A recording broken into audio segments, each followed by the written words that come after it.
Meskipun meskipun malam harus tetap semangat ya. Semangat, Baik Pak. untuk Ya. Oke, siap. ya mungkin untuk mempersingkat waktu langsung saya share layar ya.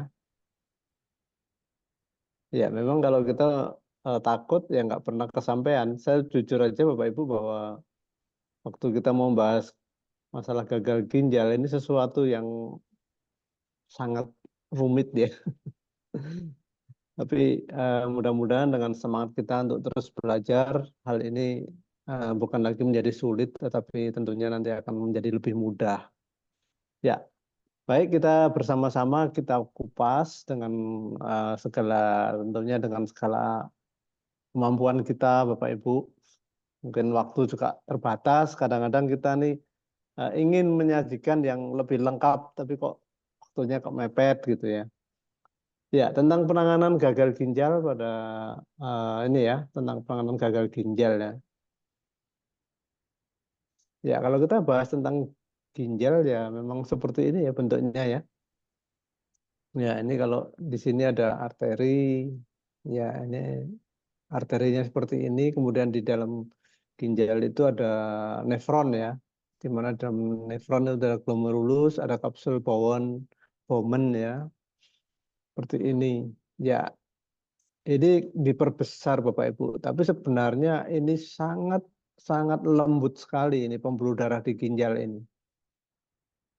Oleh karena itu ginjal itu juga selain sangat vital penting, dia juga sangat rentan. Tentunya karena pembuluh darahnya itu kecil dan lembut, sangat rentan terhadap apa?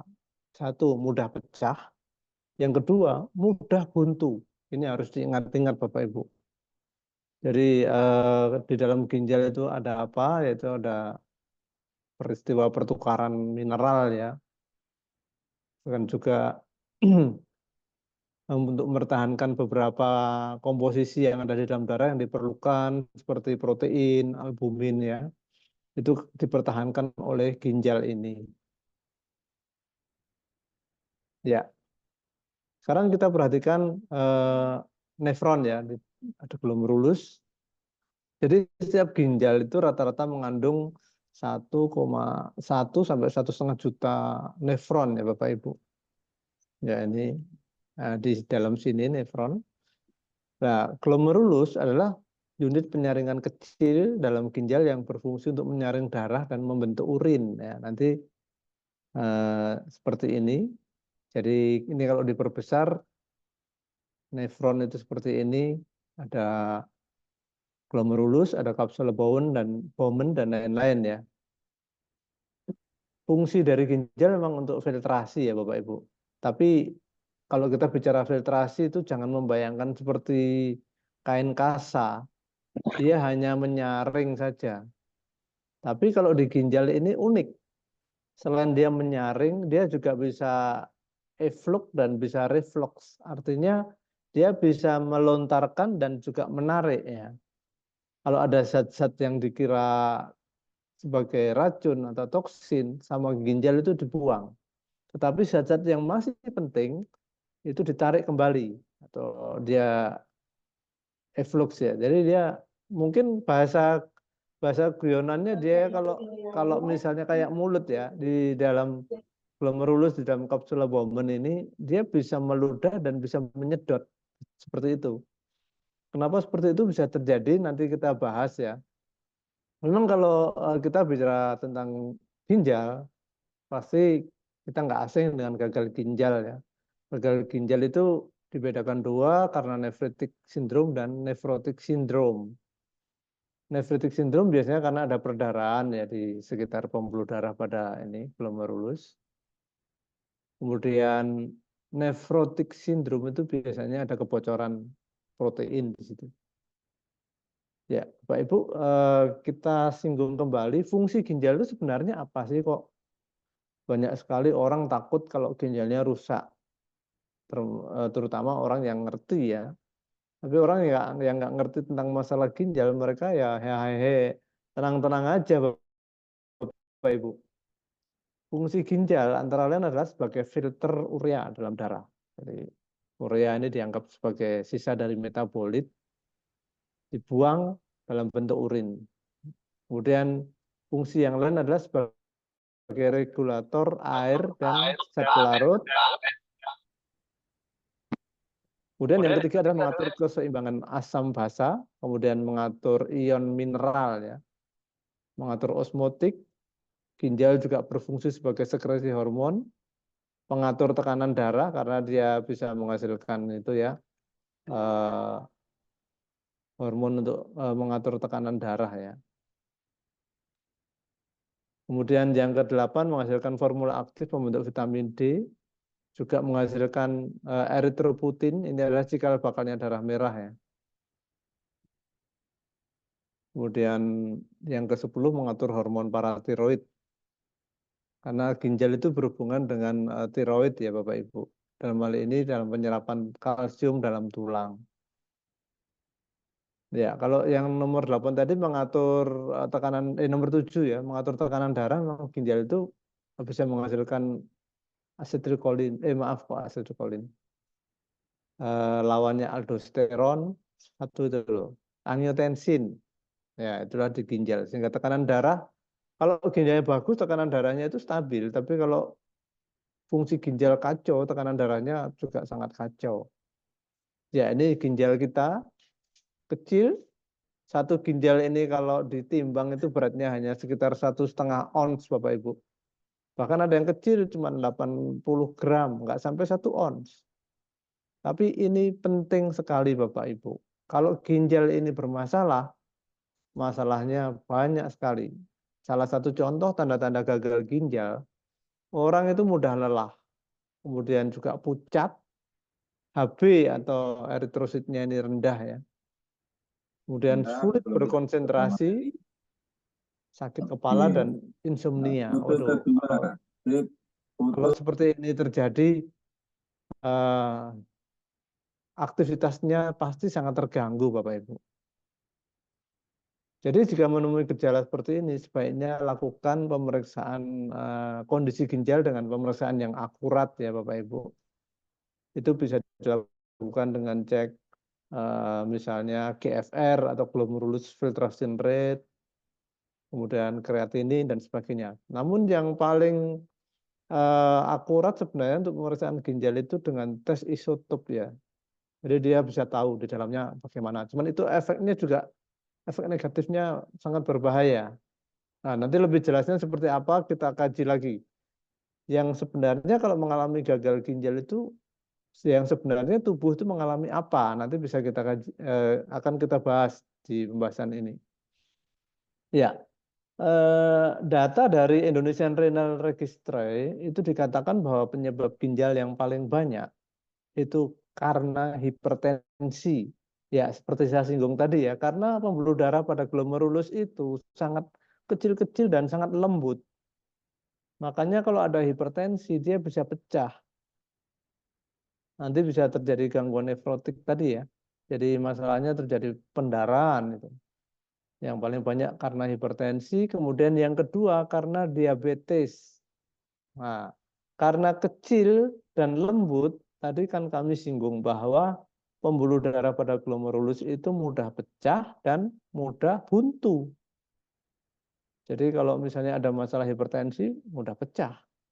Kalau ada masalah diabetes dan juga asam urat, itu mudah buntu. Biasanya kalau problem diabetik ini biasanya ada gangguan metabolik ya. Biasanya di dalam darah itu banyak sampah-sampah metabolit yang tidak terpakai dan sangat mengganggu. Jadi nefropati diabetes, kemudian yang lain itu karena pyelonefritis, ini karena infeksi ya pada nefron, dan yang lain tidak diketahui. Tapi glomerulopati primer itu 13% ya, nomor 3 nih. Kalau glomerulopati berarti sistem saraf pada glomerulus itu mengalami kematian Bapak Ibu. Ya masalahnya apa ya, karena keberadaan sel-sel di dalam glomerulus itu tidak terpelihara dengan baik, pasti akan mengalami kematian sel tentunya. Ya, ini ada beberapa informasi dari luar sana mengatakan bahwa ada satu kebiasaan yang menyebabkan ginjal itu mengalami kegagalan atau kerusakan ya. Yang pertama adalah kalau seseorang itu mempunyai kebiasaan menahan kencing, itu ginjalnya mudah rusak. Kemudian yang kedua, kurang minum air. Satu hari seseorang itu lazimnya minum air antara 1,5 sampai 2 liter. Tapi ada beberapa orang sehari itu minum cuman setengah gelas, yang lainnya nggak pernah minum. Ya, mereka berpikir mungkin dengan makan buah, sayur sudah dapat minum, dapat air dari situ, tapi tetap kurang, Bapak Ibu. Sehari minum air sebaiknya 1,5 sampai 2 liter. Kemudian kebiasaan buruk yang ketiga adalah makan berlebihan. Makan terus, jadi nggak ada intermittent fastingnya, nggak ada. Meskipun baru berapa menit makan. Nah, itu akan menyebabkan apa? Nanti terjadi gangguan metabolit, Bapak Ibu. Jadi nanti pembuluh darahnya akan terlalu banyak makanan yang kemungkinan besar itu susah diolah sehingga terjadi diabetes, hiperkolesterol, hipertensi terutama lah itulah dari makan berlebihan. Kemudian yang keempat, suka makanan yang asin. Ya, makanan yang asin itu mengandung natrium ya. Ini akan eh, memperbesar terjadinya hipertensi. Yang Tapi ya, kelima, sering Jis. mengkonsumsi obat anti nyeri. Nah, obat anti nyeri itu biasanya sifatnya juga nefrotoksik, Bapak Ibu. Kemudian yang keenam, hanya menyukai minuman yang ada rasanya. Jadi kalau punya kulkas itu enggak ada itu air tawarnya, semuanya manis, biasanya isinya soft drink gitu. Nah, perhatikan aja anak-anak muda yang hari-hari minumnya air yang rasanya enak, itu biasanya ginjalnya bermasalah. Kemudian yang ketujuh, akibat diabetes dan tekanan darah yang tidak terkontrol, karena enggak pernah cek ya, cek kesehatan. Kemudian alkoholik, ya, alkohol itu sifatnya juga nefrotoksik. Kemudian sering terjebak stres negatif. Loh, apa hubungannya stres negatif dengan gagal ginjal? Ternyata ini hubungannya dengan namanya mitokondria damage ya, atau kerusakan mitokondria. Kemudian yang ke-10, terputus dari proses alam. Ya, ini kebiasaan aja ya. Kalau kebiasaannya ini manusia itu kalau ingin sehat, hidupnya itu natural ya. Tapi banyak orang yang tidak natural ya. Nah, cara mencegahnya ya tentu seperti ini ya, kondisikan tekanan darah terkontrol, gula darah terkontrol, minum air yang cukup, makan makanan sehat dan bergizi, kemudian jangan malas gerak, jangan sering minum obat, kalau perlu tidak minum obat sama sekali, tapi bijaksana ya tentunya. Kemudian selektif, ada beberapa jamu itu eh, produsennya nakal ya, biasanya di dalam jamu dicampuri dengan bahan tambahan obat ya, atau BKO ya, bahan kimia obat. Biasanya ditambahi dengan obat-obat anti nyeri. Ini bahaya nih. Karena obat anti nyeri itu nefrotoksik Bapak Ibu. Kemudian yang ke-8, jauhi alkohol. Wah, ini nomornya enggak urut. Ke-9 juga hindari merokok ya kalau bisa. Kemudian yang ke-10 tentu melakukan cek rutin, dan yang terakhir jangan sering atau jangan berlama-lama terjebak pada stres negatif. Plus gaya hidup natural ya. Jadi natural itu sering disinggung di konsep Karnus, yaitu apa? Makan makanan yang betul-betul makanan manusia, kemudian hindari makanan sintetis, dan hidup di lingkungan yang sehat. Kalau kita perhatikan stadium awal gagal ginjal itu biasanya diawali dengan tekanan darah tinggi, di mana tekanan darah tinggi ini sering tanpa gejala. Tapi kalau dicek, mungkin sistolenya sudah di atas 140, diastolenya di atas 90. Orangnya masih belum terasa apa-apa ya. Nah, ini kalau dibiarkan terus, nanti lama-lama arteri atau mikroarteri pada glomerulus itu pecah, Bapak Ibu. Kemudian yang kedua ada darah di dalam urin atau ada kencingnya berbuih. Ya, cuman di sini tolong jangan terlalu dibesar-besarkan. Kencing berbuih itu bukan pasti ginjalnya rusak. Kemungkinan kebanyakan makan protein itu kencingnya juga berbuih, Bapak Ibu. Kemudian hasil tes darah, lah ini lebih memastikan lagi. Kalau kreatinin, kemudian BUN atau blood urea nitrogen itu tinggi. Nah, untuk menunjukkan kadar limbah dalam tubuh berada di atas kisaran normal, biasanya hasil pengukuran fungsi ginjal lewat GFR itu cukup akurat ya. Kalau jumlahnya itu di atas 90 itu masih normal, tapi kalau sudah mulai di bawah 60 atau sama dengan 60 ke bawah, itu berarti stadium gagal ginjal stadium awal. Kemudian ada juga ciri-ciri yang lain itu sering kencing di malam hari, susah kencing atau timbul nyeri saat kencing. Itu juga tolong waspadai, itu tanda-tanda ada masalah di ginjal. Kemudian ada juga gejala yang lain yaitu area di sekitar mata, tangan atau kaki bengkak. Biasanya kalau di mata itu ada kantong mata itu ya. Kemudian kalau tangan atau kaki bengkak itu berarti sudah terjadi udem. Ya, stase dari kegagalan ginjal atau kerusakan ginjal kalau GFR seperti ini, Bapak Ibu. Jadi kalau GFR-nya di atas 90 itu normal. Tapi kalau sudah di bawah 60, ya ini sudah mulai ya, sudah mulai terjadi. Dan hati-hati kalau di bawah 90 sudah mulai hati-hati dan betul-betul dinyatakan gagal ginjal itu kalau GFR-nya sudah di bawah 15. Itu sudah dianggap sebagai gagal ginjal yang permanen dan irreversible tadi, seperti yang disinggung Dr. Iswan. Kemudian diagnosa ini sebaiknya dilakukan pengamatan selama 3 bulan. Ya,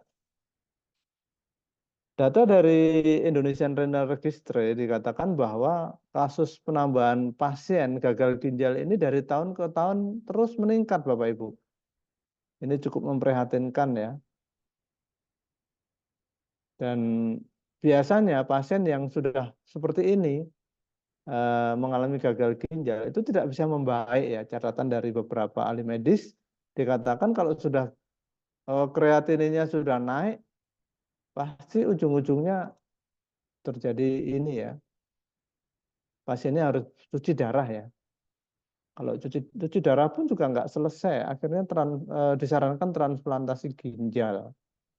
Nah, selama proses gagal ginjal ini terjadi, obat-obat apa yang diberikan biasanya adalah pemberian obat tekanan darah, obat penurun gula darah, kemudian obat diuretik, nah, obat yang merangsang supaya eh, sering kencing ya.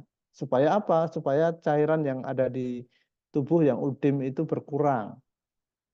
Nah, tapi ingat Bapak Ibu bahwa obat ini tidak menyembuhkan, tidak menambahkan penyembuhan ya. Seperti ini. Bahkan ini ada suatu meme ya. Jadi dikatakan bahwa penanganan penanganan gangguan ginjal pada kasus UDIM, orang yang disuruh minum ini ya, anti UDIM golongan furosemid itu sama dengan mencelakakan orang penderita ginjal, Bapak Ibu. Kenapa? Karena obat-obat furosemid itu dia akan membuang kalium dari ini ya, sodium dan potasium itu dari ini mineral pada ginjal ya, Bapak Ibu. Jadi kalau mineralnya enggak ada ya tambah kacau itu. Kemudian ada yang lucu lagi juga. Kita perhatikan di ini ya, pada protokol pengobatan gagal ginjal di sini Salingkari ini adalah pemberian kapsul binat atau natrium bikarbonat. Kemudian endingnya disuruh transplantasi. Berarti kan ini semuanya pesimis ya Bapak Ibu. Jadi pengobatan saat ini hanya menurut kami itu hanya meringankan kerja ginjal. Tapi justru mencelakakan. Kemudian cuci darah, kemudian disuruh pengobatan stem cell. Stem cell ini harganya sangat mahal sekali ya. Tapi juga sepertinya juga simptomatik juga Bapak Ibu. Dan secara umum itu belum ada laporan kesembuhan. Dan biasanya endingnya disuruh transplantasi ginjal atau pasiennya biasanya umurnya tidak bisa panjang Bapak Ibu. Ya, seperti ini kita lihat ini ada eko DJ ya dari diabetes, kemudian cuci darah akhirnya tidak tertolong. Dan perlu Bapak Ibu ketahui bahwa hemodialisis itu ada efek sampingnya ya. Jadi tekanan darahnya bisa tekanan darah rendah, kemudian efeknya mual dan pusing. Kemudian mengalami kram otot karena terjadi kekacauan keseimbangan mineral dalam tubuh. Kemudian gatal-gatal pada kulit, kemudian terjadi hiperagregasi pada darah, darahnya menggumpal, dan juga infeksi ya dari alat hemodialisa yang dipakai banyak orang itu biasanya ada infeksinya. Kemudian bisa terjadi anemia atau kurang darah ataupun insomnia dan juga bisa gagal jantung. Nah, tindakan hemodialisa ini hanya menggantikan fungsi ginjal ya, tetapi tidak memperbaiki ginjal. Nah, pertanyaannya apakah yang melakukan hemodialisis ini bisa mencapai kesembuhan? Ini adalah PR kita semua Bapak Ibu. Nah, di sini Bapak Ibu bahwa dalam kacamata Karnus, ginjal itu harus betul-betul diperhatikan karena merupakan organ vital yang penting dalam menjaga kesehatan, di mana di dalam organ ginjal ini tersusun atas jaringan dan sel sebagai bagian terkecil dari organ ginjal.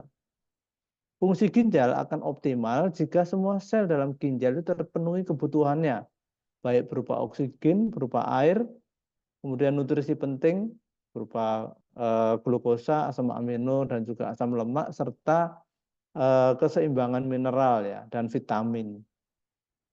Kemudian jika organ lambung dan pencernaan itu baik, ternyata ginjal ini pun akan mendapatkan nutrisinya dengan baik. Kemudian ibaratnya adalah benteng pertahanan, jadi ginjal ini penting banget. Kalau ginjalnya rusak, sudah pertahanan kesehatannya sangat rapuh Bapak Ibu.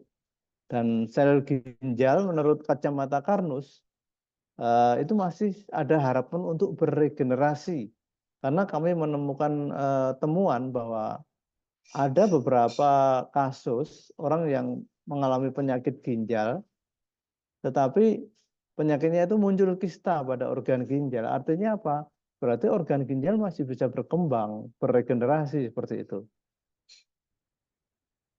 Ya, kalau fungsi ginjal itu terganggu karena macetnya ini ya, pasokan oksigen, air, dan nutrisi, ini nggak lepas dari gangguan metabolik. Pada pasien-pasien hipertensi, pada pasien-pasien diabetes, pasti ada terjadi gangguan di situ. Transportasi darahnya pasti sangat terganggu. Ya, ini adalah bagaimana sih lebih bijaknya ya Bapak Ibu. Dalam kacamata Karnus, kami ingatkan kembali bahwa mengamati organ ginjal itu jangan melihat secara parsial Bapak Ibu. Namun sebaiknya lihatlah organ itu hubungannya dengan tubuh-tubuh yang lain, dengan bagian tubuh yang lain maksudnya. Secara keseluruhan apa sih hubungannya? Jadi sering kita singgung bahwa sel itu bisa melakukan auto healing, auto repair, auto balancing dan sebagainya. Jangan telantarkan sel kita ya. Jadi dengan mengetahui morfologi ginjal, maka akan lebih dalam mencari solusinya. Kenapa kok kita harus juga memperhatikan organ yang lain? Tadi disinggung bahwa ternyata bahwa lambung yang baik, yang optimum, itu akan mendukung ketersediaannya nutrisi sel, termasuk adalah nutrisi untuk bagian ginjal ini. Selain itu dengan lambung yang bagus, kalau metabolismenya baik, maka seseorang itu akan bebas dari hipertensi dan diabetes sebagai faktor terbesar penyebab gangguan ginjal. Dengan demikian, Bapak Ibu, kalau misalnya lambungnya terjaga, metabolismenya terjaga, otomatis kita akan bisa terhindar dari gangguan ginjal. Ya, kita harus perhatikan ini bahwa kalau kita memperhatikan kebutuhan semua sel tubuh dengan pemenuhan elemen-elemen seperti oksigen, air bersih, nutrisi seimbang, dan keseimbangan hormon dan enzim melalui aliran darah yang baik, maka kesehatan itu bisa optimal, Bapak Ibu. Eh, Selalu dikatakan berulang-ulang oleh Bapak Iwan Beni bahwa manusia yang sehat adalah manusia yang sekian triliun selnya dapat makan. Terutama pada malam hari ini adalah sel pada ginjal ya Bapak Ibu. Ya, dalam kacamata konsep Karnus, yang dinamakan gagal ginjal itu sebenarnya perlu dianalisa lebih dalam lagi Bapak Ibu. Selama ini kreatinin yang tinggi itu dianggap sebagai gagal ginjal. Tetapi ternyata waktu kita lakukan kajian lebih dalam, kreatinin yang tinggi ini bukan mutlak karena gangguan ginjal ya. Namun lebih karena sel tidak bisa membangkitkan energi dari bahan yang lazim. Di mana energi sel itu lazimnya adalah dari bahan berupa gula atau glukosa dan asam lemak. Di mana gula dan asam lemak ini dirubah dulu menjadi asetil-CoA, baru bisa dijadikan sebagai sumber energi. Tetapi pada orang yang asetil-CoA dari glukosa dan asam lemak ini tidak ada, ternyata tubuh menggunakan bahan yang lain, yaitu asam amino dan kreatinin fosfat. Nah, kalau terjadi kreatinin tinggi, kemungkinan di dalam tubuhnya itu terjadi kegagalan metabolik, akhirnya tubuh menggunakan asam amino dan kreatinin fosfat. Nah, terus bagaimana? Jadi dalam kacamata Karnus disinggung kami sampaikan bahwa selama pasien itu masih bisa buang air kecil meskipun jumlahnya sedikit, hal ini menandakan bahwa sel-sel pada ginjalnya itu masih bisa bekerja, hanya saja mengalami beban yang overload. Nah, supaya dia tidak makin parah, ini harus diatur, asupan nutrisinya harus diatur. Kemudian yang ketiga, kreatinin itu terutama dihasilkan sebenarnya yang sering menjadi masalah adalah sel pada otot jantung. Kenapa? Karena otot jantung itu nggak boleh istirahat ya, dia bekerja terus. Suatu saat ada masalah, tubuh itu gagal memproduksi asetil-CoA, maka tubuh akan menggunakan energi cadangan. Yang pertama menggunakan protein, di mana hasil efek samping dari protein ini nanti biasanya uriumnya tinggi, Bapak Ibu. Kemudian yang kedua,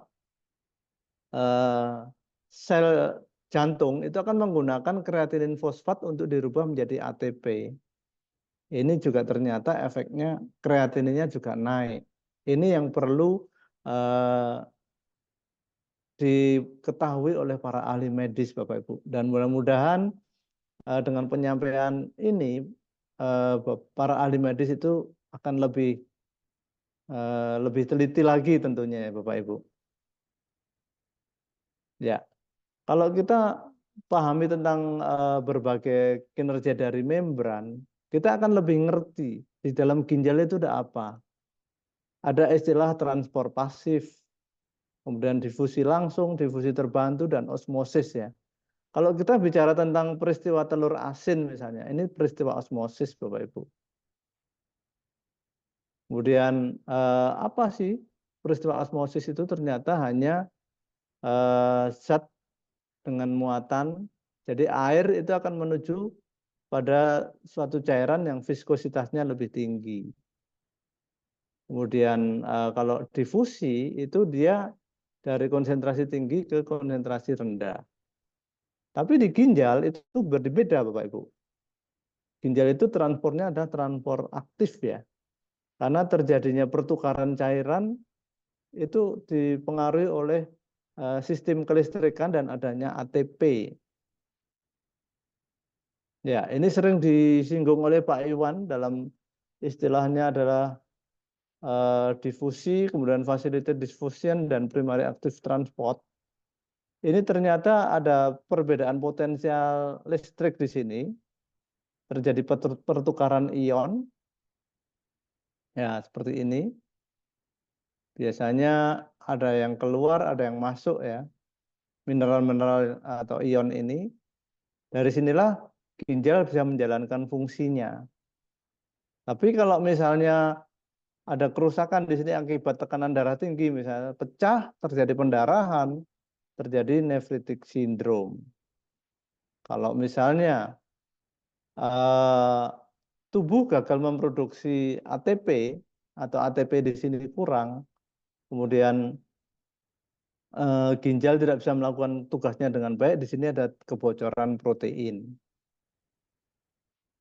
Ya, seperti ini memang cukup rumit Bapak Ibu. Saya sendiri kalau mengetahui sampai detail juga harus terus belajar ya. Seperti contoh di sini pertukaran antara magnesium. Di sini akan bisa kita lihat ya. Natrium masuk, kemudian kaliumnya keluar. Itulah sistem pompa yang terjadi pada glomerulus pada ginjal ya Bapak Ibu.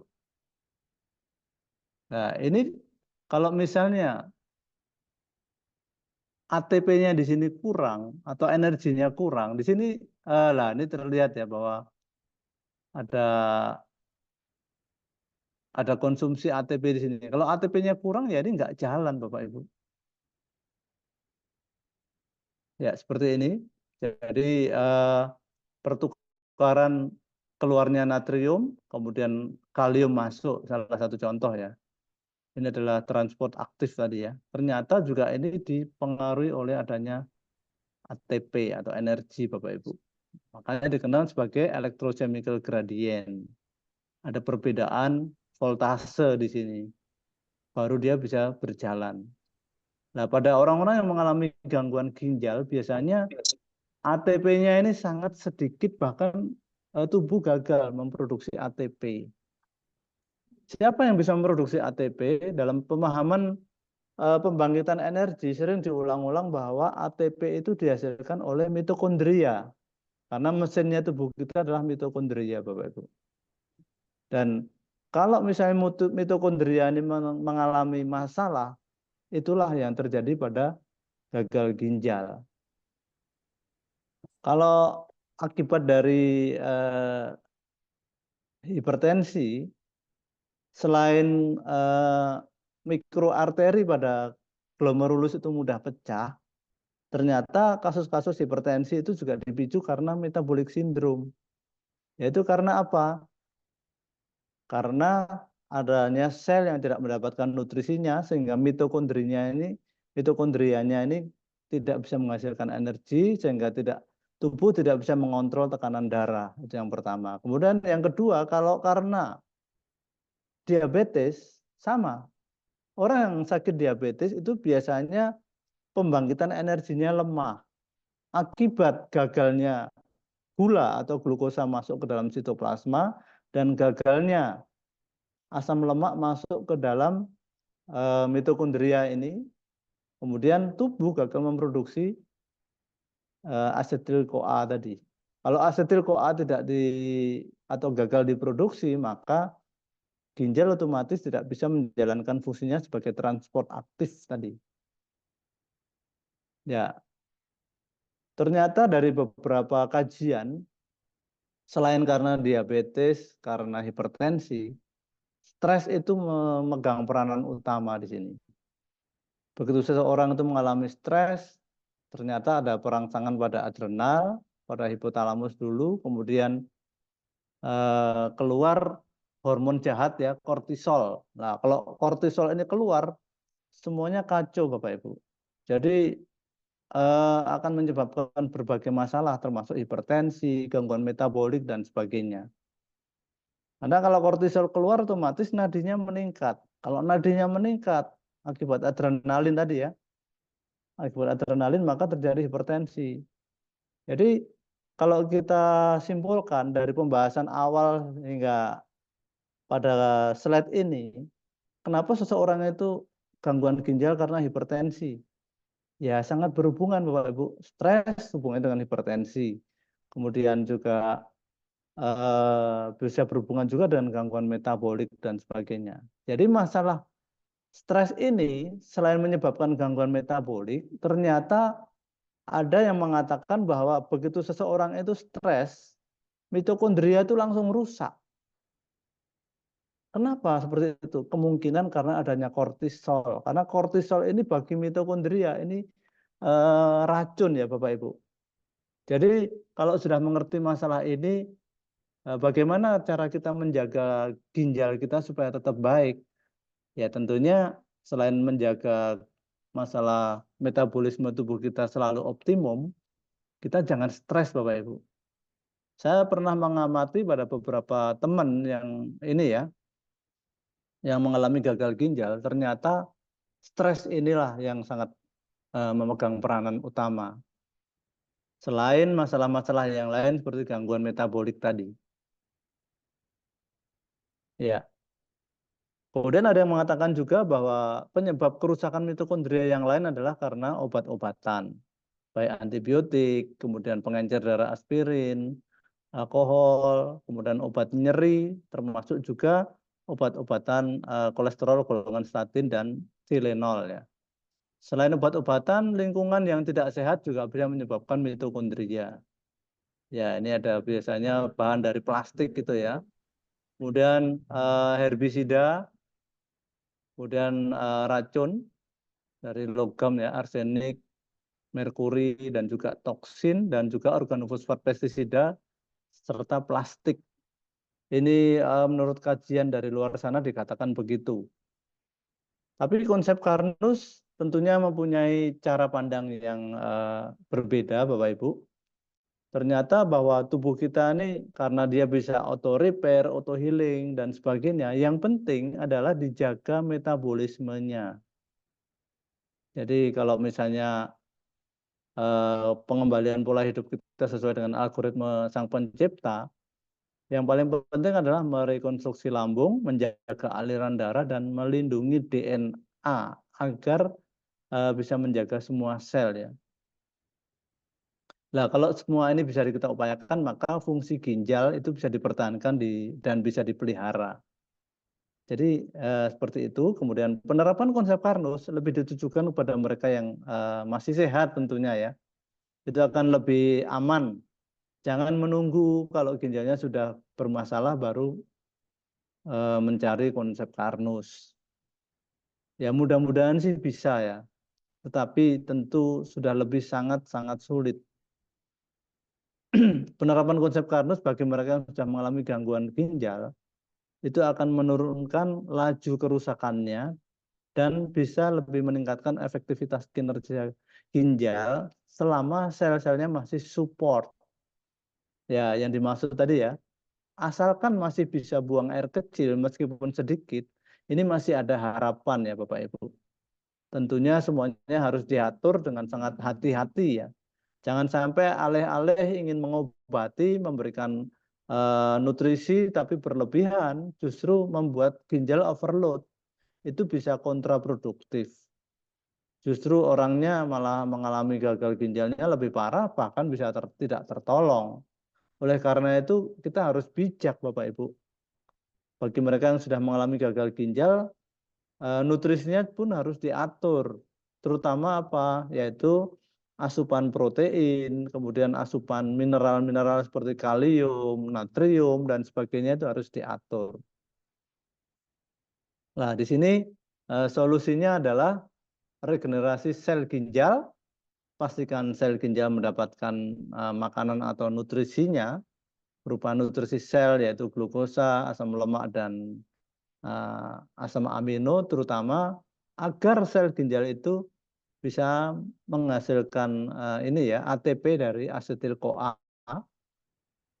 Dari sinilah bahwa metabolisme tubuh bisa diperbaiki dengan menjalankan konsep Karnus dengan 6 langkah berikut, yaitu adalah memperbaiki metabolisme sampai ke tingkat sel, terutama adalah menjaga lambung, kemudian menjaga sirkulasi darah, kemudian mengkonsumsi makanan manusia, dan menghindari makanan yang dimodifikasi, serta meminimalkan sesedikit mungkin di dalam darah itu banyak lemak.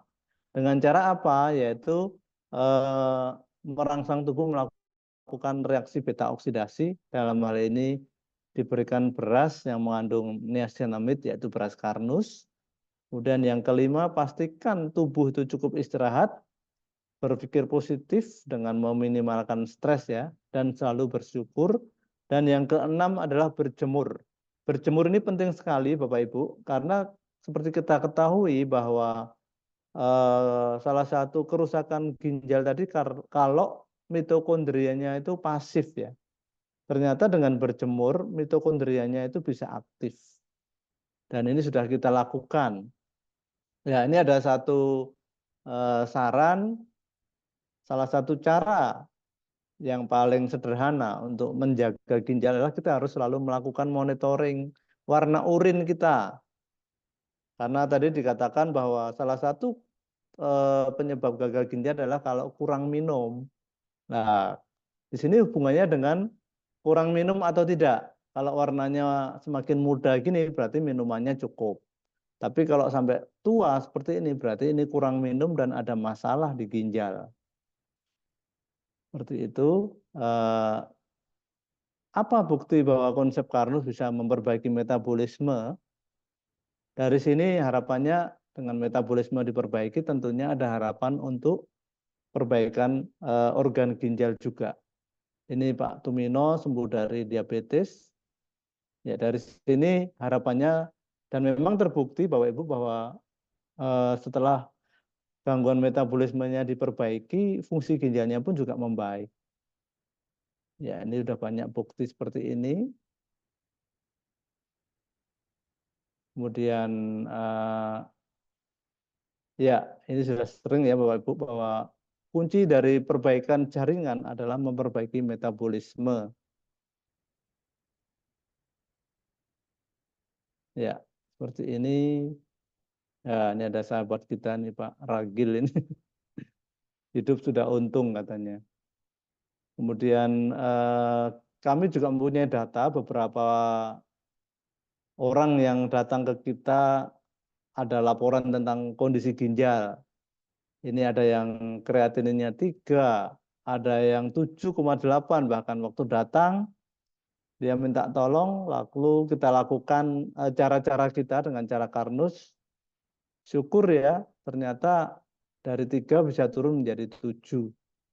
Kemudian dari 7,8, wah ini yang bikin deg-degan ini, 7,8 ini sudah dekat cuci darah Bapak Ibu. Karena begitu kreatininnya angka 8, itu dokter biasanya sudah mempertimbangkan untuk cuci darah. Tapi syukur Alhamdulillah ini bisa turun ke 5,6. Dan sekarang tinggal menunggu proses. Tentunya harus sabar ya. Karena masalah gangguan ginjal itu bukan masalah yang sepele. Betul-betul harus ditangani dengan sangat hati-hati dan jangan sampai justru menjadi kontraproduktif. Tidak bisa buru-buru, harus sabar. Ya, ini grafiknya rata-rata turun setelah dilakukan penerapan konsep Karnus. Ini data yang lain, ada laporan kreatininnya ada yang sampai 2, ini sekarang bisa turun jadi 0,7. Ini bagus sekali ini. Ya, ini laporan-laporan yang lain.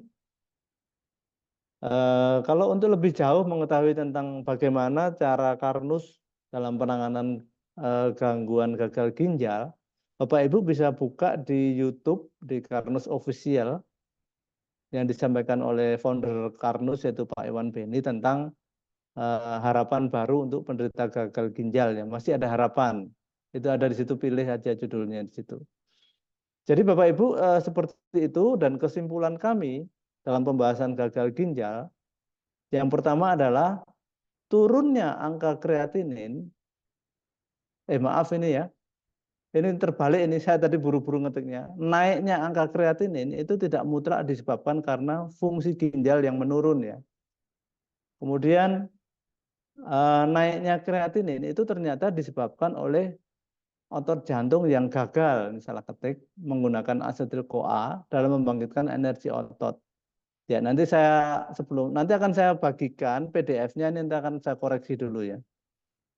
Jadi angka kreatinin naik itu disebabkan karena otot jantung gagal menggunakan asetil-CoA dalam membangkitkan energi otot. Akhirnya menggunakan energi cadangan yaitu asam amino dan kreatinin fosfat. Gagal ginjal disebabkan karena penyakit degeneratif seperti hipertensi, diabetes, dan sebagainya. Selain itu, gagal ginjal juga disebabkan karena gaya hidup yang tidak sehat, disebabkan karena sel pada glomerulus tidak mempunyai energi yang cukup untuk menghidupkan transport aktif tadi ya. Sel ginjal tidak mendapatkan nutrisi, itu adalah masalah. Dari sini sel ginjal gagal membangkitkan energi ATP. Jika energi ATP gagal dibentuk, itu kenapa? Ternyata karena mitokondrianya yang mengalami kerusakan. Kerusakan mitokondria atau mitokondria damage terutama disebabkan karena stres, penggunaan obat-obatan, dan lingkungan yang tidak sehat. Penerapan konsep Karnus terbukti bisa memperbaiki dan menyembuhkan gangguan penyakit degeneratif. Dan yang terakhir, penerapan konsep Karnus yang sudah dilakukan dari 6 bulan, harapannya nanti 5 tahun orang itu tetap menerapkan konsep Karnus, itu selama ini yang sudah berjalan, sudah terbukti bisa berdampak memperbaiki fungsi ginjal. Caranya apa? Yaitu dengan mengikutkan peserta mengalami gagal ginjal tadi dengan program P3D ataupun PSDK. Ini sama saja, yang dilengkapi dengan robot pendamping Karnus dan ada pendampingan. Cukup dengan rutin mengkonsumsi agi sereal, algati, fibrosik, dan beras Karnus, serta mengatur pola hidup yang sehat. Bapak Ibu yang sudah mengalami gagal ginjal, tolong jangan kecil hati, ini masih bisa kita upayakan. Selama masih bisa kencing itu masih bisa, tetapi sekali lagi harus cermat dan hati-hati. Seperti itu penyampaian kami. Mudah-mudahan penyampaian yang sederhana ini bisa membantu Bapak Ibu semua dalam memahami apa itu fungsi ginjal, dalam memahami bagaimana penanganan gangguan gagal ginjal yang baik itu harusnya seperti apa. Terima kasih penyampaian kami hari ini. Mohon maaf kalau ada yang masih kurang. Mohon maaf kalau ada tutur kata saya yang kurang berkenan. Dan waktu saya kembalikan ke Dr. Iswan. Terima kasih. Baik, Pak Sabto, terima kasih atas pemaparan materinya. Ya, ini berikutnya akan kami berikan kesempatan kepada para sahabat penuh semua yang mungkin mau bertanya, langsung bertanya, silahkan. Saya berikan kesempatan. Apakah ada yang mau bertanya, silahkan bisa ditulis di kolom chat, ya nanti akan saya bacakan. Atau bisa bertanya langsung ya melalui fitur raise hand ya, silakan. Nanti akan saya berikan kesempatan untuk yang mau bertanya secara langsung. Ada yang mau bertanya secara langsung? Ya, belum ada ya. Ya, baik. Kalau gitu saya akan itu ya, awali dulu ya pertanyaan untuk Pak Sabto mungkin ya. Boleh nanya, Oh, ada yang mau dokter? nanya ini. Oke, silakan. Pak Yogi mau bertanya, silakan. Pak Yogi, kami berikan Jadi kesempatan. yang lebih dominan kan orang kadang misalkan orang diabetes nih, mereka bilang tuh, oh, wah saya nggak mau minum obat, takutnya kena ginjal. Itu sebetulnya yang lebih dominan diabetesnya atau obatnya yang merusak ginjal. Setelah melihat penerangan dari Pak Sabto ini kan sebetulnya dia nggak minum obat pun malah bisa kena gagal ginjal juga karena metaboliknya udah bermasalah ya Pak. Mohon jawaban konfirmasinya. Oke, silakan Pak Sabto untuk diberikan asupan. Ya, itu masukan yang bagus sekali Pak Yogi. Jadi kami sering menyampaikan kepada beberapa ini ya, penerap konsep Karnus, jangan takut minum obat. Selama obat itu efek keuntungannya lebih banyak dari kerugiannya. Kalau kita bicara masalah gagal ginjal, betul sekali yang dikatakan Pak Yogi tadi. Kalau kita lihat anatomi dan morfologi dari glomerulus ginjal, itu kan pembuluh darahnya kecil sekali dan lembut. Jadi kerusakan terbesar ginjal itu Karena apa? Karena pembuluh darah pada glomerulus itu mudah pecah. Yang pertama mudah pecah, yang kedua mudah buntu karena kecil sekali. Nah, kalau kita minum obat, obatnya apa dulu? Tadi kan sudah dijelaskan, yang penting jangan sering konsumsi obat anti nyeri. Nah, kalau obat anti nyeri, oh saya nggak mau minum obat kimia, obat apa? Anti nyeri, saya setuju. Tetapi kalau misalnya obat itu jelas-jelas mengontrol tekanan darah, dengan catatan pada orang yang tekanan darah tinggi loh ya. Misalnya tensinya 170/100, ya itu harus minum obat. Pada kondisi 100 tensinya 170/100 tanpa obat, resiko terjadinya gagal ginjal sangat besar. Pada kondisi gula darah 300 miligram per desiliter, tapi orang ini ngotot enggak mau minum obat, justru akan lebih besar ya kerusakannya.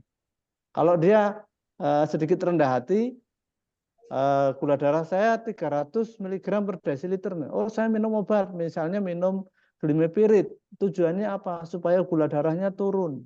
Jadi 170 misalnya atau di bawah 200, ya itu akan lebih aman. Nah, kalau ingin lebih bijaknya lagi, jangan minum obat seumur hidup. Caranya apa? Lakukan 6 langkah konsep Karnus tadi. Dan itu sudah terbukti ya Pak Yogi ya. Ya, seperti itu Pak Yogi. Terima kasih. Sangat bagus sekali masukannya. Terima kasih, Pak. Oke ya, semoga jawaban tadi bisa menjawab pertanyaan dari Pak Yogi tadi ya. Nah, memang repot ini Pak Sabto ya. Kalau masalah penyakit sama obat ini. Kalau penyakitnya sendiri diabetes tentu bisa menyebabkan terjadinya gagal ginjal itu ya sudah pasti ya bisa ya. Makanya akhirnya diobati Pak Sabto ya. Tapi Iya. kalau cuma mengandalkan diobati ya apalagi cuma bisa dikontrol. Obatnya resikonya apa? Resikonya obatnya harus jangka panjang Pak Sabto ya, bahkan seumur hidup. Lah, padahal obat itu sendiri salah satunya adalah bisa menimbulkan efek toksik pada ginjal. Nah, ini repot ini ya. Makanya bagi para sahabat Karnus semua, alhamdulillah ya sudah mengenal konsep Karnus. Nah, jadi memang pada satu fase di mana obat itu diperlukan untuk bisa menurunkan atau mengembalikan kalau misalnya misalnya gula darah di atas ambang normal dikembalikan, tapi kemudian kita bantu dengan penerapan konsep Karnus untuk bisa sembuh. Sehingga apa? Sehingga gula darahnya itu diabetesnya sembuh, obatnya juga tidak jangka panjang gitu ya. Itu jadi Tidak berlama-lama ya Dok ya. itu ya jadi yang disampaikan oleh Mas Sabto kurang lebihnya seperti itu. Baik, ini ada pertanyaan yang sudah masuk nih Mas Sabto. Ini dari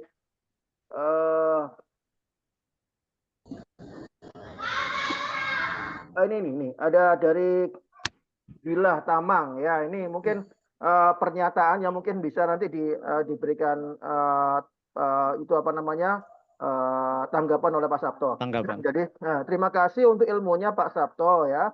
Berarti mitos ya info di luaran kalau minum atau apa yang ada endapannya juga diminum takut kena ginjalnya. Nah ini ya. Nah, dan di alga sereal itu ada endapannya.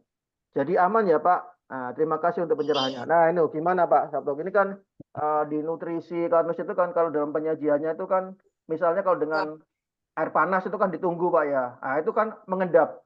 Nah itu kalau misalnya dikonsumsi aman nggak bagi tubuh Iya. manusia gitu. Silakan Pak Sabto. Ya, sangat aman ya, sangat aman ya. Kenapa? Karena endapan pada alga sereal maupun pada algati itu sebelum masuk di darah. Jadi kalau kita bicara tentang ginjal, itu adalah bicara tentang segala sesuatu yang ada di dalam darah.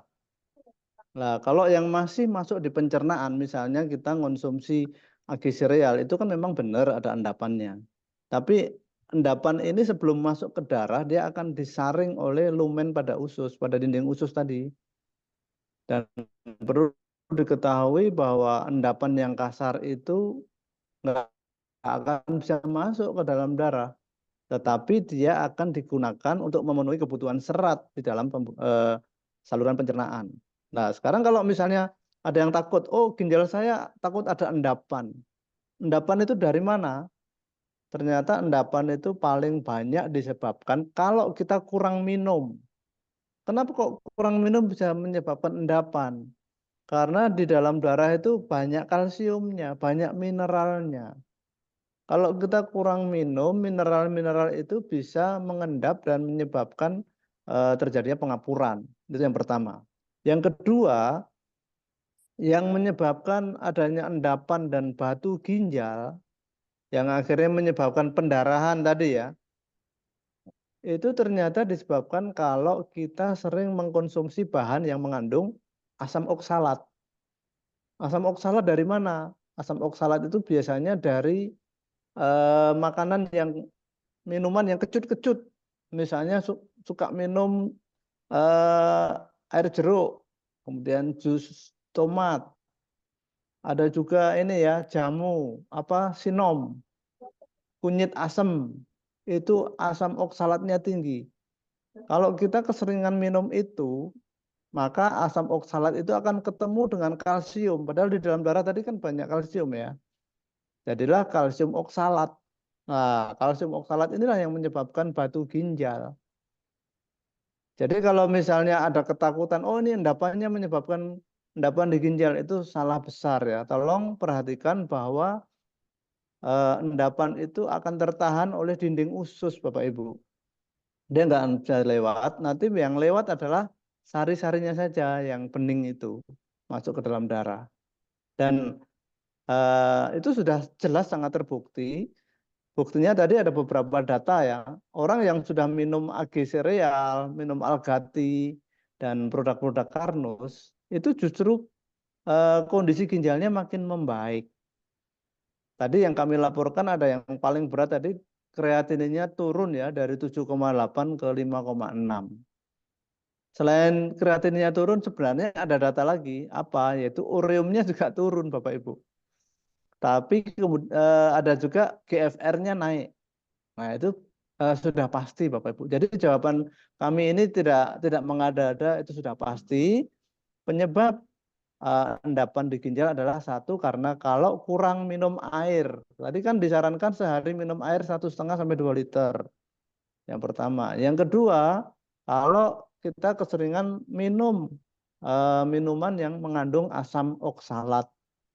Itu penyebabnya.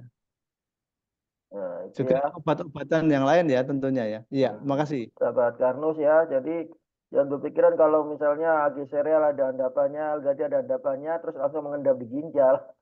Bukan ya, itu endapannya nanti kalau kita konsumsi itu akan ngendon di saluran pencernaan tentunya, dan zat-zat aktifnya itu yang akan masuk ke dalam darah. Nah, repotnya kalau kalau kita itu mengkonsumsi tadi kata Pak Sabto makanan atau minuman ataupun obat-obatan yang bisa mengakibatkan suatu reaksi ikatan ya, pembentukan garam atau senyawa itu pada ginjal tuh yang akhirnya berbahaya, yang bisa mengakibatkan terjadinya endapan pada ginjal itu ya para sahabat kami ya. Jadi jangan ragu lagi ya, nggak apa-apa itu endapannya, malah bermanfaat tadi katanya Pak Sabto ya. Jadi nah pertanyaan berikutnya nih Pak Sabto, ini dari ada nggak ada namanya nih Mas Sabto, dari Samsung. Oke, nggak apa-apa, Samsung. Oke, Samsung bertanya ini, minum Algati jangka panjang gimana Pak? Amankah? Sedangkan Algati adalah jamu. Wow, ini Algati adalah jamu. Ini mohon pencerahannya. Silakan Pak Sabto ya, diberikan pencerahan. Baik, terima kasih. Jadi Algati kalau dibilangi jamu tidak mutlak benar ya Bapak Ibu. Karena Algati itu isinya EGCG. EGCG itu antioksidan, lebih pasnya antioksidan Bapak Ibu ya. Kalau jamu tadi kayak misalnya kunyit asem, kemudian apa ya, temulawak, jahe, lah itu baru jamu. Karena dia nilai toksiknya tinggi. Kalau di Algati nilai toksiknya rendah, dan justru di Algati itu merupakan bahan yang bisa membentuk glutathione. Nah, kalau disampaikan bahwa Algati jamu itu ya kurang tepat. Algati itu bahan pembentuk glutathione, itu penting banget. Dan kalau minum Algati jangka panjang, apakah terjadi gangguan ginjal? Tidak, Bapak. Karena dengan minum Algati, darah kita ini yang awal mulanya itu kental, itu justru akan menjadi eh, tidak kental ya darahnya. Yang mengalami hiperagregasi diturunkan dia. Justru minum Al-Ghati asalkan diimbangi dengan sehari-hari itu minumnya 1,5 sampai 2 liter sehari, itu sangat baik untuk ginjal. Jadi tidak usah takut. Saat ini sudah banyak yang mengalami ya, yang sudah menjalankan minum Al-Ghati setiap hari bahkan 3 saset. Selama lebih dari 5 tahun ginjalnya bagus. Kalau yang jamu adalah jamu yang mengandung asam oksalat. Saya pernah ketemu sendiri sama pegawainya sebuah jamu tradisional. Karena dia di bagian finishing, setiap hari kerjanya adalah mencicipi jamu kunyit asem. Ada di Surabaya waktu itu. Apa yang terjadi? Bapak itu kena batu ginjal. Akhirnya gagal ginjal. Ternyata setelah saya pelajari, oh berarti di jamu itu ada asam oksalatnya. Ini yang pertama. Yang kedua, saya pernah cerita di grup. Ada bapak-bapak yang terkena kanker ginjal. Penyebab awalnya dari batu ginjal. Saya runut, kenapa kok terjadi batu ginjal? Ternyata setiap hari minum jamu tolak masuk angin itu loh. Ya, yang ada tolak-tolaknya itu setiap hari minum. Benar kena batu akhirnya. Ternyata setelah saya baca, oh mengandung asam oksalat. Itu jawabannya. Ya, terima Oke, kasih. ya sahabat Karnus ya, jangan ragu ya. Jadi kalau istilah tadi Al-Ghati adalah jamu, ini kurang tepat ya, karena memang nutrisi Karnus ini adalah functional food ya, semacam makanan gitu yang memiliki nilai manfaat yang sangat tinggi, yang insya Allah aman kali dikonsumsi ya, baik itu dikonsumsi dalam hal kuantitasnya maupun dikonsumsi jangka panjang juga aman tentunya ya, jangan ragu-ragu ya. Beda dengan jamu, kalau jamu tadi seperti disampaikan Pak Sabto punya punya itu ya, punya terkadang punya sifat yang toksik ya pada jumlah tertentu ya Pak Sabto ya, sehingga juga harus Iya. berhati-hati itu ya, dan disampaikan Pak Sabto. Oke ya, semoga Mr. Samsung ya bisa mendapatkan pencerahan dan juga akhirnya terjawab dan nggak ragu lagi untuk bisa mengkonsumsi. Ini pertanyaannya Al-Ghati ya. Oke, Al-Ghati itu luar biasa sekali, suatu produk nutrisi Karnus yang memiliki manfaat yang sangat tinggi sekali. Baik, berikutnya ke pertanyaan yang berikut dari Ibu Emi Hardiwi Harja. Oke, siap. Pak, konsumsi suplemen vitamin bisa mengendap di ginjal. Suplemen vitamin ya bisa mengendap di ginjal. Mitos atau fakta? Nah, ini Pak Sabto silakan. Vitaminnya apa dulu ya? Hmm. Kalau yang vitamin mungkin mengandung vitamin C dosis tinggi, kemudian kalsiumnya dosis tinggi itu bisa mengendapnya. Karena endapan itu terbentuk dari tadi ya golongan asam-asam oksalat maupun yang lain kalau ketemu kalsium. Jadi hati-hati kalau misalnya, oh ini saya ingin tulangnya kuat, minum suplemen itu. Ternyata tulangnya nggak kuat malah muncul batu ginjal. Jadi kalau ingin tulangnya kuat ya jangan minum kalsium Bapak Ibu, karena di dalam darah itu sudah banyak kalsium. Nasi aja ada kalsiumnya. Sarannya yang paling bijak adalah kalau ingin tulangnya kuat, tulang itu terbuat dari 3 elemen utama yaitu kalsium, fosfat, sama kolagen. Dan biasanya orang itu tulangnya akan mengalami rapuh itu kalau kolagennya kurang. Ya itu Dokter Iswan. Oke, ya Bu Emi, jadi memang dengan catatan ya, memang kalau eh, sebenarnya kalau vitamin itu ya Pak Sabto, kalau ini kan vitamin itu sebenarnya dibutuhkan oleh tubuh kita dalam jumlah yang relatif tidak banyak ya, sedikit ya. Iya, Jadi andai kata sistem di tubuh kita itu semuanya bagus, itu insya Allah juga bisa dipenuhi dari makanan kita, dengan catatan ya, makanan yang kita makan itu sangat bervariasi ya, sudah memenuhi semua unsur mikro dan makronutrien terpenuhi di situ, jumlahnya cukup, insya Allah sudah terpenuhi ya. Nah, kalau misalnya suplementasi, ya itu yang seperti disampaikan Pak Sabto, apalagi diberikan dalam jumlah dosis yang tinggi.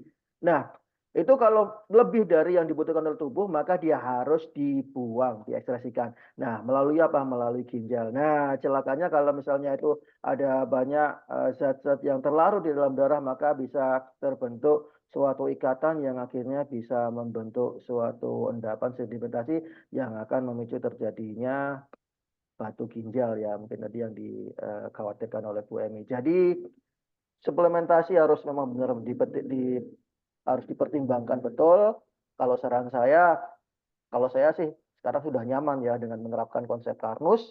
Makanan saya juga harus berkualitas tentunya. Kualitas dalam artian ya tadi memenuhi semua unsur makro dan mikronutrien di dalam unsur makanan kita dengan komposisi yang seimbang. Gitu ya, Bu Emi ya, semoga menjawab ya. Ini berlanjut pertanyaan dari wah ini tadi ya Mr. Samsung Pak Samto tanya lagi. Kalau di konsep Karnus minum yang dianjurkan 1 hari berapa liter Pak? Mungkin langsung bisa diberikan langsung Pak. Ya, 1 hari 1,5 sampai 2 liter itu kalau posisi aktivitasnya biasa ya. Hmm. Kalau olahraga bisa sampai 3 liter ya. Dengan Hmm. catatan minumnya tolong diangsur, jangan langsung minum banyak. Minum itu yang benar ya periodik. Apakah setiap jam setengah gelas? Seperti itu. Nanti Oh. diatur aja. Dan jangan tunggu haus. Tadi udah kita kasih tahu kuncinya ya. Kalau ingin tahu kita sudah benar atau belum, perhatikan warna urin. Kalau kita buang air kecil, tadi kan ada gambarnya. Nanti akan kita bagikan PDF-nya ya. Jadi kalau warna urinnya itu kuning muda, oh sudah benar. Tapi kalau kuning tua sampai kemerahan, wah itu berarti minumnya kurang. Sering kita lihat di beberapa, di toilet, di airport, di rest area, itu ada gambar itu juga. Ya, makasih. Oke ya, semoga bisa menjawab pertanyaan dari Mr. Samsung. Dan berikutnya adalah Mr. Khairullah dari Singapura. Apa kabar Pak Khairullah ya? Senang sekali bisa berjumpa dengan Anda. Ini pertanyaannya, kalau sedang mengambil antibiotik dari dokter, maksudnya mengkonsumsi antibiotik dari dokter, apa boleh mengambil atau mengkonsumsi antibiotik apa boleh Agati. mengkonsumsi algati ya. Saya ulangi, kalau sedang mengkonsumsi antibiotik dari dokter apa boleh mengkonsumsi algati. Ya, gitu Pak Sabto. Silakan Pak. Ya, boleh Pak Khairullah, cuman tolong dikasih jarak ya. Tentu kalau di sini kita menginginkan ini ya khasiat dari antibiotik, sebaiknya antibiotik dulu. Baru nanti selang setengah 30 menit sampai 60 menit atau 1 jam baru minum algati. Tujuannya apa? Kita tahu bahwa antibiotik itu diperlukan kalau di dalam tubuh kita sudah jelas ada infeksi. Tapi ingat, akibat adanya infeksi dan akibat dari minum antibiotik itu ada 2 kerusakan. Kerusakan yang pertama adalah karena bakterinya itu akan menyebabkan kerusakan jaringan ya. Itu dari bakterinya. Yang kedua, toksik atau apa ya, toksisitas dari antibiotik itu juga mengganggu jaringan juga. Nah, dengan minum algati maka kerusakan akibat obat dan akibat bakteri itu bisa diperkecil. Hanya sekali lagi tolong jangan berdekatan supaya kumannya betul-betul mati oleh antibiotik dan kita nggak perlu berlama-lama minum antibiotik. Tapi saya yakin kalau sudah rutin konsumsi AG sereal dan algati, kita akan jauh dari antibiotik ya. Karena kita jarang sakit pasti. Itu sudah dialami hampir semua penerap konsep Karnus seperti itu. Dengan catatan pola hidupnya benar ya. Minum AG sereal, algati, nggak pernah olahraga ya masih kurang. Tetap harus olahraga, tetap harus juga cukup tidur dan sebagainya. Itu pasti nanti akan jauh dari gangguan infeksi dan tidak akan sering minum obat antibiotik. Kalau perlu nggak usah minum antibiotik karena efek sampingnya kurang baik. Terima kasih. Oke, demikian semoga menjawab pertanyaan dari Mr. Khairullah ya. Boleh ya, asalkan diberikan jeda waktu yang cukup sehingga manfaat maksimal dari masing-masing bisa kita dapatkan tentunya. Oke, berikutnya dari Pak Abdullah. Maaf tanya Pak Sabto ya, nggak usah minta maaf Pak ya. Ya, malah Enggak berterima salah kasih. kok. Ya, apakah endapan ya yang menjadi batu dalam ginjal dari reaksi kalsium dan asam oksalat atau ada jenis batu lain dalam endapan ginjal? Terima kasih. Oke, silakan Pak Sabto diberikan asupan. Baik, Pak Abdullah tadi sudah saya singgung ya, batu-batu itu ada beberapa jenis, yaitu dari pertemuan antara asam oksalat dan kalsium terjadi batu oksalat, tetapi ada juga batu dari purin. Dari kalau kalau asam uratnya tinggi itu bisa juga batu dari endapan kemungkinan minum obat atau minum suplemen juga bisa terjadi. Iya. Ya, oke ya. Jadi bisa Pak ya, dari kalsium oksalat bisa ya. Ada juga unsur lain, biasanya dari batu asam urat, biasanya juga bisa. Tadi jawabannya Pak Sabto ya, bisa ya Pak ya. Oke ya, kita jadi harus berhati-hati tentunya. Oke, dari Pak Yogi Nugra, ini ada pertanyaan lagi Pak Sabto. Pak Sabto, 2 liter sudah termasuk 2 algati dan 2 G-sereal kah? Wah, maksudnya jumlah konsumsi air tadi Pak Sabto, 2 liter itu. Masuk enggak? Sudah termasuk, Pak. Sudah termasuk. Jadi kita bicara air itu adalah cairan. Katakan aja kita minum algati, minum airnya 3 gelas. 1 gelas kan 200 mili, berarti 600 mili. Berarti tinggal sisanya minum air putih sisanya.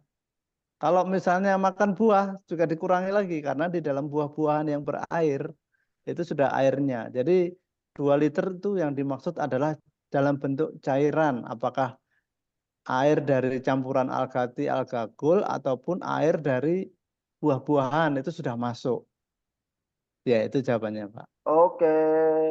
Makasih ya Pak Yogi, pertanyaannya sudah terjawab ya dengan jelas. Berikutnya dari Pak Kunto Kun Anta. Waduh. Bertanya, Pak mau tanya ada teman kena asam urat, kencingnya berbusa. Dia melakukan diet, dia cek lab, ya, ureumnya rendah dari standar. Nah, kenapa kok bisa sampai seperti itu? Ya, silakan Pak Sabto. Kalau ureum rendah malah bagus kan ya? Ini tanya juga Ini khawatir jadi kencingnya ureumnya berbusa rendah ini Pak. karena diet. Dia karena Nah, diet, kekurangan protein dia. Ureumnya rendah. kencingnya berbusa ini Pak Sabto. Ya, kalau kencing berbusa kemungkinan dia kurang minum air juga bisa berbusa. Ya, ya.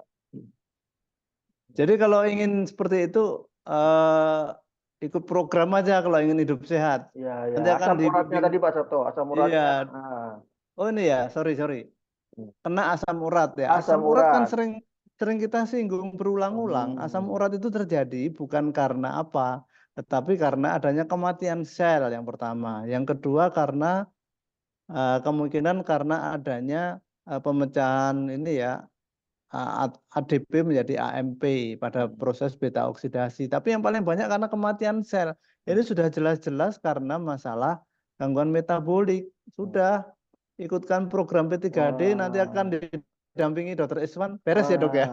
Solusinya langsung saja ikut program P3D ya insya Allah ya.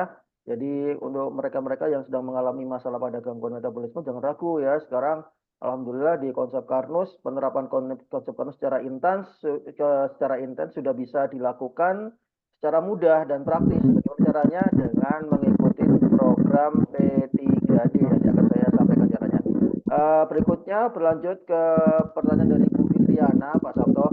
Pak Sabto, saya mau tanya, saya ada keluhan cenut-cenut di bagian perut bawah, sakit punggung seperti kram-kram, gatal-gatal di aliran darah. Gatal-gatal di aliran darah. Kira-kira langkah pemeriksaan apa yang perlu dilakukan ya Pak? Terima kasih. Ya, sebaiknya lakukan pemeriksaan darah ini ya, darah lengkap, mulai dari gula darah, kolesterol, kemudian asam urat, dan juga tekanan darahnya juga tolong dilaporkan. Kemungkinan itu ada masalah gangguan metabolik gitu ya. Medical check up ya Pak ya? Iya, lakukan Oke. medical check up aja. Ya, untuk pastinya lakukan medical check up saja ya, supaya kita bisa memastikan. Nah, dari situ nanti kita bisa pasti langkah berikutnya, apakah ikut program, apakah cuma menerapkan konsep TANUS dengan cara pemeliharaan. Nah, nanti berdasarkan hasil medical check up itu aja ya. Ini dari Master Khairullah. Ya, sudah saya sampaikan kepada yang bertanya, cuman penyampaian saya tidak meyakinkan. Waduh, sudah cukup meyakinkan nih saya kira Mr. Khairullah ini, saya yakin ini ya. Saya aja yakin ya. Terima kasih Pak Sabto. Oke, terima kasih Pak Sabto. Terima Semoga kasih kembali Pak ya, Khairullah. semoga bermanfaat dan juga bisa banyak membantu oleh sahabat-sahabat kita di Singapura tentunya. Ini ada Pak Budi Kalibrasi mau apa nih, mau resign ini. Kita berikan kesempatan ya Pak Sabto ya. Iya, silakan Pak Oke, Bambang. silakan Pak PK, Bambang Kris, silakan dari Budi Kalibrasi. Siap.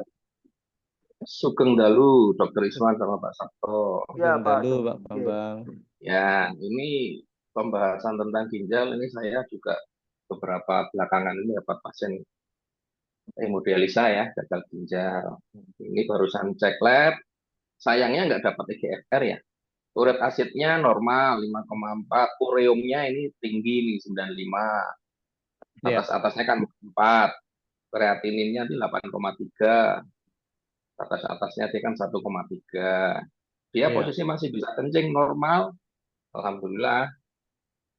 Nah, intinya kalau untuk parameter HD itu kita pegang kreatininnya atau EGFR-nya. Ya Ya, itu pernah silakan Pak. disinggung Pak Iwan karena GFR itu tergantung dari kreatinin. Jadi Ada hubungannya juga kan ngitungnya itu EGFR sama iya itu kreatinin. dari situ. Kita nih Betul. serba salahnya apa? Bahwa paket-paket yang disediakan laboratorium klinik seperti itu. Sebenarnya kalau ingin yang lebih pas itu menurut Pak Iwan itu harus ada pengukuran dari ini ya, dari kualitas air kencingnya itu diukur molalitasnya. Saya sendiri nggak paham molalitas itu apa. Jadi itu yang paling valid kata Pak Iwan seperti itu. Kalau dari pasiennya Pak Bambang tadi, mengingat dia masih bisa kencing, tapi karena uriumnya tinggi, berarti sudah jelas sekali bahwa pasien ini gagal memproduksi asetil-CoA dari glukosa dan dari asam lemak. Kalau uriumnya tinggi berarti dia menggunakan Proteinnya ya. proteinnya Proteinnya. untuk pembangkitan energi ya pasti terseok-seok Pak. Karena Hmm, ginjal itu akan berfungsi baik kalau dia bisa menggunakan sistem pompa transport aktif tadi ya.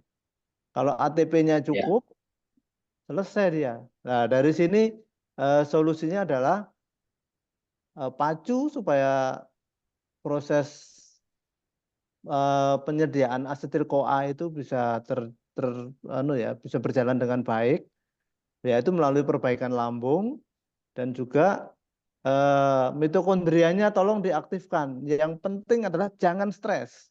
Karena stres itu jahat sekali ya. Begitu kortisol keluar, langsung Ya. jadi mitokondria damage tadi ya. Yang Berarti kedua, intinya dia malnutrisi parah ya Pak, intinya ya. Karena sampai malnutrisi asetil parah. CoA-nya nggak muncul Betul. kan. Iya, Protein aja yang dimakan, asam amino itu yang dimakan ya. iya, iya di Oke, situ. oke. Iya, Jadi nanti berjemurnya penting banget Pak Bambang. Oke, Nggih. iya. Jadi emang gini Pak Bambang. oke, siap Dr. Jadi Iswan. kalau sebenarnya kan tujuan daripada hemodialisa itu kan membantu tubuh kita untuk mengeluarkan sisa-sisa Ya, metabolit ya yang beracun di tubuh kita. Jadi kalau GFR itu mencerminkan kemampuan daripada ginjal dalam berfungsi ya, dalam menjalankan fungsinya. Kemudian kreatinin itu juga menunjukkan tingkat ya fungsi daripada ginjal. Kalau tinggi juga merupakan suatu indikator bahwa ginjal sudah menurun sekali fungsinya. Nah, yang berbahaya adalah yang ini ureum nitrogen ini ya, blood ureum nitrogen ini ya karena sifatnya sangat toksik, Pak. Itu yang bisa menyebabkan kerusakan pada organ-organ di tubuh kita apabila eh, dia tidak dibuang atau di dalam darah itu nilai ambangnya sangat tinggi sekali. Itu menyebabkan gangguan pada semua organ, jantung, otak, atau di organ-organ manapun ya, di kulit dan sebagainya. Maka dari itu kita bantu dengan cara melakukan hemodialisa. Dan kalau misalnya kalau itu sudah menunjukkan angka 100 ya, di atas 100, apalagi diiringi dengan gejala-gejala klinis yang sangat mendukung ya, yang memang perlu untuk dilakukan hemodialisa, maka hemodialisanya dilakukan secara darurat atau CITO ya, jadi urgent itu dilakukan. Nah, artinya untuk menghindarkan terjadinya kerusakan-kerusakan maupun efek toksik yang sangat mengancam, bahkan bisa menyebabkan itu ya Pak, apa namanya, kematian ya, kalau misalnya efek toksiknya, apalagi kalau terjadi menyerang pada sistem saraf pusat. Nah itu Pak, gitu. Kurang lebihnya seperti Baik, ini Pak Budi kalibrasi yang saya ketahui. baik. Nanya sekali lagi untuk memperjelas, itu kan Ya, intinya silakan. kan kegagalan mengolah Ini di sini nih. glukos sama asam lemak, sehingga yang diambil itu kan asam amino dari protein kan, gitu ya Pak. Ya, Itu kira-kira fungsi apa sih Pak yang membuat kok sampai gagal di sel tubuh mengambil asam lemak sama glukos, kok maunya ambilnya di asam amino, padahal itu kan kalau ngambil asam amino itu kan terakhir ya, cadangan yang memang tubuh itu sudah kesulitan dan ngambilnya di situ, dan pasti ada efeknya ketika ngambil asam amino gitu. Itu ya, bisa diperjelas, itu kondisinya yang terjadi di dalam tubuh itu seperti apa sih? ya berarti ini Pak, baik glukosa maupun asam lemak gagal masuk ke dalam sel. Kan terjadinya ini ya, kalau asetil CoA tadi pembakarannya itu kalau dari glukosa terjadi di sitoplasma. Tapi kalau asam lemak terjadinya di mitokondria. Lah, kemungkinan mitokondrianya yang tekor itu, Pak. Saya pernah mengamati orang yang gangguan ginjal itu hidupnya itu penuh dengan stres negatif, itu risikonya besar sekali. Iya. Ya di situ. Iya Pak, siap. Ji, sami-sami. Matur suwun. Lanjut.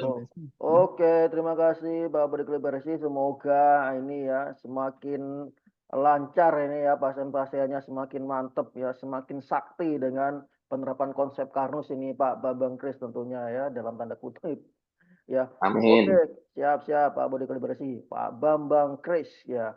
Ini masih ada pertanyaan lagi nih ya. Oke ya, terakhir ya ini ya. Dari Pak Abdullah ya, Mas, bertanya lagi. Sekali lagi ya Pak, ini terakhir ya. Oke, Pak Sabto, ada pasien maksudnya, ada pasien hasil lab. Satu ginjal rusak tidak berfungsi, ginjal yang satu terdapat residual. Saran dokter dioperasi endapannya, dan kalau tidak di HD. Mohon sarannya, terima kasih. Ini gimana nih Pak Sabto? Ya, kalau misalnya residunya ini nggak bisa dikeluarkan ya harus dioperasi. Ini kalau dalam percaturan ini sudah sangat berat ya. Satu ginjal sudah rusak, tidak berfungsi ya. Tidak berfungsi. Kemudian satunya lagi terdapat residu. Lah, kalau untuk mengeluarkan residu ini apakah ada dengan cara diberikan suatu zat? Misalnya kalau cara-cara ini ya, cara-cara tradisional biasanya kan disuruh minum air kelapa yang direbus sama itunya apa sama tempurungnya itu masih utuh, direbus baru diminum, itu mungkin bisa diupayakan. Tapi saya sendiri juga nggak yakin itu cara kerjanya bagaimana, juga belum yakin ya. Cuman ada beberapa testimoni yang mengatakan bahkan Dahlan Iskan bilang kalau ada residu minum itu air kelapa tapi direbus waktu batoknya itu belum terbuka, itu diminum. Kemudian kita tunggu, kalau memang seminggu residunya hilang ya berarti sudah membaik. Nah kalau itu tidak bisa ya otomatis dengan dioperasi. Tapi operasi pun juga risikonya besar sekali ya, karena kalau begitu dilakukan ini ya penyayatan ya dengan pisau operasi, tentu belum tentu bahwa nanti dia bisa kembali baik, padahal ginjalnya tinggal satu. Nah ini harus dipastikan dulu Pak Abdullah bahwa kalau ginjalnya ini betul-betul rusak, itu kenapa kerusakannya? Apakah karena hipertensi atau karena diabetes atau karena sebab lainnya? Nah, sambil menunggu itu kita lakukan upaya dengan penerapan konsep Karnus yang lebih bijak. Dalam arti kalau sudah gagal ginjal ini harus super hati-hati, nggak bisa sembrono ya. Oh, biar cepat sembuh minum langsung AG Cereal 2 saset. Waduh, itu konyol itu. Ada orang yang mengalami gangguan ginjal minum AG Cereal ada aturannya. Mungkin hanya 1/4 saset sekali minum. Bahkan kadang-kadang masih kebanyakan. Demikian juga dengan Algatinya juga nggak bisa langsung main hantam aja nggak bisa ya. Itu Hipertensi harus memang udah lama Pak katanya. hipertensi ya. Yang Kalau obat dari hipertensi, warung. Obatnya dari warung katanya Pak. waduh, kalau hipertensi memang berat ya. Kenapa? Karena tadi sudah saya singgung bahwa mikroarteri pada glomerulus itu sangat lembut. Kalau sudah terjadi hipertensi itu pecah semua di situ. Nggak mungkin kita bisa menjahit ya. Ginjal bentuknya kecil banget. Kemudian pembuluh kapiler pada glomerulus itu kecil. Gimana mau menjahit? Nah, kalau udah rusak itu udah irreversible ya dok ya. Kecuali ginjal bisa membuat jalur kolateral, tapi nggak mungkin kalau di ginjal kolateral itu belum ada laporan ya dok ya. Kecuali di jantung ataupun di liver itu bisa membuat jalur-jalur kolateral. Memang Iya. kalau bagian perbagian Pak ya, misalnya tubulus, macam gitu ya, glomerulus dan sebagainya, itu sebenarnya regenerasinya bagus Pak. Cuman kalau berbicara tentang nefron, itu kalau secara medis dulu itu katanya seumur hidup.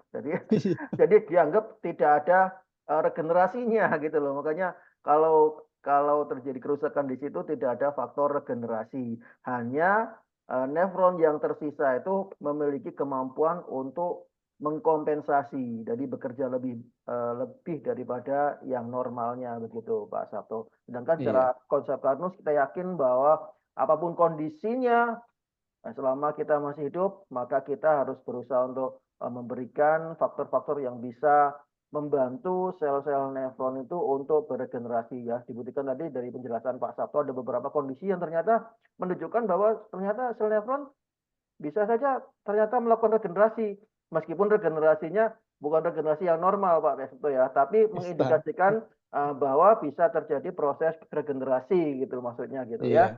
Iya. Gitu. Jadi istilahnya kalau dari saran Pak Sabto istilahnya apapun penyakitnya, apapun stadiumnya, terapkan konsep Karnus ya, tentu dengan Tapi dengan catatan kalau untuk ginjal jangan sembrono, sebaiknya dijaga jangan sampai ginjalnya bermasalah. Nah, tentu dengan catatan ya dengan catatan apabila penanganan kasus ginjal harus memperhatikan kondisi dari ginjalnya, terutama hasil pemeriksaan labnya itu. Jadi konsep Karnus untuk segala penyakit ya, semacam ada iklan minuman ya, apapun makanannya, minumannya. Nah, itu kalau ini konsep Karnus apapun penyakitnya, apapun stadiumnya, konsep Karnus ya, tentu dengan arahan yang tepat tentunya ya.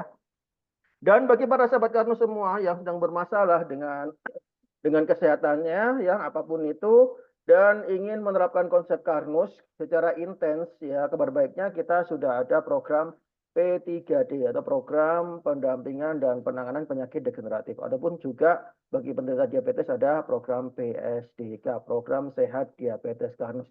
Gimana caranya untuk bisa mendaftar mendapatkan informasi langsung saja kepada para pendekar yang sudah mengundang pada acara ini ataupun bisa langsung menghubungi hotline ya Karnus Care di 0821 4586 1240. Sekali lagi saya ulangi di hotline Karnus Care di 0821 4586 1240. Oke, terima kasih para sahabat Karnus semua dan terima kasih yang tak terhingga bagi Pak Sabto Martanto yang sudah Sama-sama, sedemikian terima kasih. ya selalu rutin dan setia selalu menemani kita dalam acara Health Talk untuk bisa berbagi tentu saja untuk bisa mengedukasikan konsep Karnus kepada kita semua. Terima kasih Pak Sabto. Ya. Sama-sama, terima kasih. Baik, sahabat Karnus semua, tentu saja apapun ilmunya dari Pak Sabto tentunya akan sia-sia juga kalau kita tidak menerapkan konsep Karnus dalam kehidupan kita sehari-hari. Diharapkan dengan edukasi ini, health talk yang kami adakan, tentu kita menjadi semakin mantap ya pemahaman kita tentang konsep Karnus, semakin mendalam, semakin baik, dan akan semakin yakin untuk bisa menerapkan pada kehidupan sehari-hari tentunya, dengan harapan agar manfaat besarnya bisa kita peroleh, baik kita, baik untuk keluarga dan juga untuk sesama. Terima kasih para sahabat Karnus semua yang sudah join pada acara Health Talk pada kesempatan kali ini. Saya Iswan Karnusi dari tim Health Talk mohon diri untuk pamit, tapi saya harapkan para sahabat Karnus semua untuk selalu join pada edisi Health Talk kami berikutnya ya, sesuai dengan jadwal yang kami sebarkan tentu saja. Saya Iswan Karnusi, mohon izin semoga bermanfaat buat kita semua Health Talk kita kali ini. Mohon maaf apabila ada kekurangan dan kesalahan. Tetap sehat bersama konsep Karnus, cara cerdas untuk sehat. Salam buat semuanya. Wassalamualaikum warahmatullahi wabarakatuh. Waalaikumsalam warahmatullahi wabarakatuh. Matur suwun.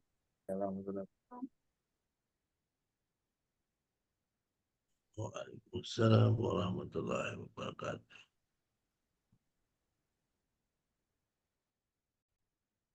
Dari Saripati Bumi Nusantara, berpadu dengan pemikiran anak-anak bangsa, dengan kerendahan hati kami persembahkan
dari Saripati Bumi.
Kan terkenang selama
sebagai perwujudan rasa bersyukur kami kepada Tuhan Yang Maha Esa atas semua sumber daya alam di Indonesia, atas semua sumber petunjuk dan hidayahnya, sehingga melahirkan pemikiran baru untuk kemaslahatan umat manusia.